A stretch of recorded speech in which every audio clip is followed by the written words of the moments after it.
Salam əziz izləyicilər, xoş gördük hər birinizi. Bugün seçdiyimiz mövzu bizdən istənilən mövzu idi. Siz də hər hansı bir mövzu barədə video dərs istəyirsinizsə, şərh bölməsinə yaza bilərsiniz. Yaxın oturun, başlayırıq.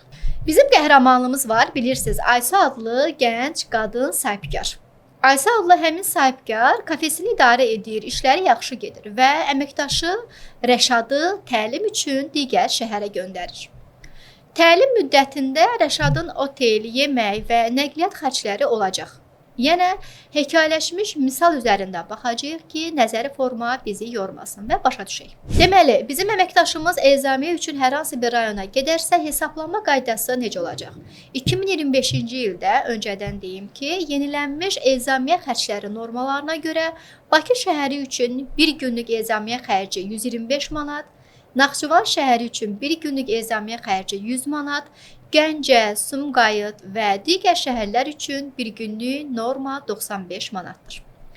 Deməli, suallarımız belədir. Əməkdaşımızı ezamiyyətə göndəririk. Bu xərcləri necə hesablayaq? Hər birini mühasibat və vergi çotunda necə yazmalıyıq? Gəlin bütün prosesləri addım-addım misal üzərində öyrənək.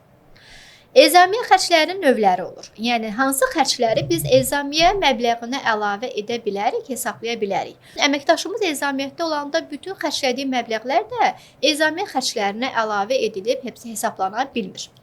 Nəqliyyat xərcləri, yəni əməkdaş necə gedir və orada iş ardınca gedəndə nələrdən istifadə edir? Avtobus, taksi, təyyarə bileti. Otel və qalma xərcləri, təbii ki, gecələmə haqqları, gündəlik xərcləri, yemək, kofe, kiçik kommunal xərcləri. Kommunal xərc dedikdə abunə, internet, telefon xərcləri burada nəzərdə tutulur. Və digər xərclər, hansı ki, ezamiyə zamanı istifadə olunan ofis materialları, A4, qələm, papqa, nəsə istifadə edilibsə, alıbsa. Sənədləşmə xərcləri, notarius xərcləri, bank xərcləri bura daxil edilə bilər. Misalımız belə olacaq. Rəşad 3 günlük təlim üçün ezamiyyətə gedir. Xərcləri nə olur? 3 günə günü 100 manata qalır, otel xərci 300 manat, yemək xərci 150 manat, nəqliyyat xərci 50 manat, cəmi xərci oldu 500 manat. Və ezamiyyətdən qaydanda hara xərcləyibsə pulları, həmin sənədləri, çek, qəbz və s. təsdiq edən sənəd formasında mühasibatlığa təbii ki, təqdim etməlidir ki, biz onu hesablaya bilək. Mühasibat çotunda bütün xərclər ezamiyə xərci kimi çota yazılır, aktivdən çıxılır. Qeydiyyat nə olacaq? Debetdə ezamiyə xərci olacaq 500 manat və pulumuz azalır axı, nəqd pul verə bilər və yaxud bankdan köçürmə yolu ilə. Kreditdə həmin bizim pulumuz azalmış olacaq. Vergi çotunda isə yalnız sənədli xərclər tanınacaq. Biz bunun haqqında keçən dərsdə danışmışdıq ki, sənədli xərclər nələrdir? Misal, yemək üçün qəbz itirilib 150 manat, yemək xərci tanınmayacaq.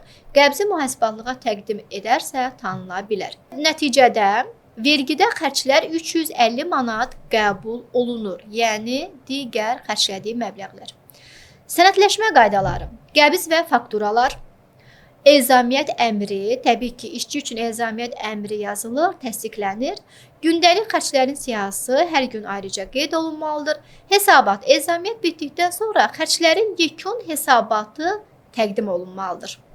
Təsdiq edilən səhvlər nələrdir ki, daha bundan qarşılaşırıq tez-tez. Qəbzlərin saxlanmaması, vergidə xərclər tanınmayacaq. Xərclərin düzgün kateqoriyalara ayrılmaması, mühasibat çotunda səhv olur. Gündəlik limitlərin aşılması, bəzi xərclər vergidə qəbul edilmir.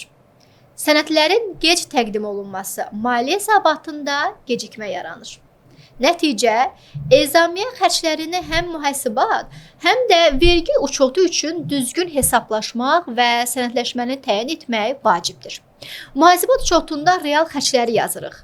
Vergi çotunda isə yalnız sənədli və qanuni xərcləri nəzərə alırıq.